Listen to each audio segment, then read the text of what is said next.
Asia cup 2025 టోర్నీలో బుధవారం నుంచి తన ప్రస్థానాన్ని కొనసాగించనుంది team India.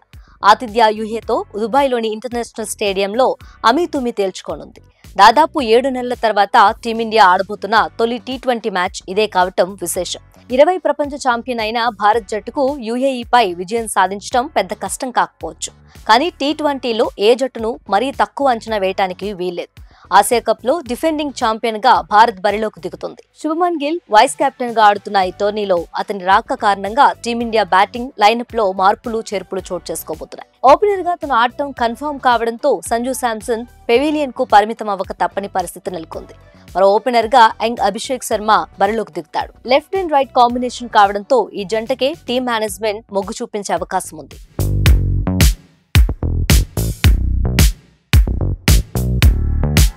Middle order batter Rinku Singh ను తప్పించనున్నట్లు తెలుస్తోంది. అయితే బ్యాటింగ్ ఆర్డర్ లో అదొక మార్పే ఉండకపోవచ్చు. గిల్ ఓపెనర్ గా క్రీజ్ లోకి వస్తే అభిషేక్ శర్మతో కలిసి ఇన్నింగ్స్ ను ఆరంభిస్తాడు. అయితే ఇప్పటి వరకు అభిషేక్ శర్మతో కలిసి ఓపెనర్ గా వస్తున్న సంజు శాంసన్ అక్కడి నుంచి కిందకు దిగాల్సిందే. టాప్ ఆర్డర్ లో ఆడించినట్లయితేనే సంజు శాంసన్ తుది జట్టులో ఉండే ఛాన్స్ ఉంది. మిడిల్ ఆర్డర్ బ్యాటరే కావాలనుకుంటే జితేష్ మెరుగైన ప్రత్యామ్నాయం కావచ్చు. దీంతో ఈ ఇద్దరిలో ఎవరు తుది జట్టులో ఉంటారనేది ఆసక్తికరంగా మారింది. బౌలింగ్ విభాగంలో సీనియర్ పేసర్ బుమ్రాతో కలిసి కొత్త బంతిని పంచుకునే మరో పేసర్ ఎవరనేది ప్రశ్న. గత మ్యాచ్ లో హర్షదీప్ ఆడాడు, కానీ అతన్ని పక్కకు పెట్టి బ్యాటింగ్ కూడా చేయగల ఇటీవల ఫామ్ లో ఉన్న హర్షిత్ రాణాను ఆడించే అవకాశం లేకపోలేదు. మొత్తానికి యూఏతో మ్యాచ్ లో భారత్ జట్టు కూర్పు ఎలా ఉంటుందనేది క్రికెట్ ఫ్యాన్స్ లో ఆసక్తిని రేపుతోంది.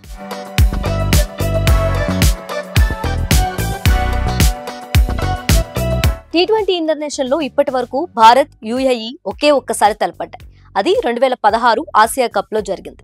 ఆ మ్యాచ్ లో భారత్ 9 వికెట్ల తేడాతో విజయం సాధించింది. వన్డే ఫార్మాట్ లో కూడా ఈ రెండు జట్లు 3 సార్లు తలపడగా ప్రతిసారి భారతే విజయం సాధించింది. చివరిసారిగా 2015 వన్డే ప్రపంచ కప్ లో ఈ రెండు జట్లు తలపడ్డాయి. టీ20 ప్రపంచ కప్ తర్వాత భారత్ అద్భుతమైన ఫామ్ లో ఉంది.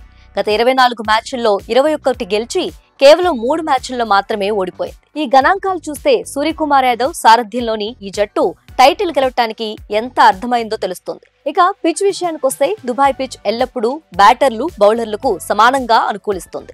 దుబాయ్లోని వేడి తేమతో కూడిన వాతావరణం ఆటగాళ్ల ఫిట్నెస్ కు నిజమైన పరీక్ష పెడుతుంది.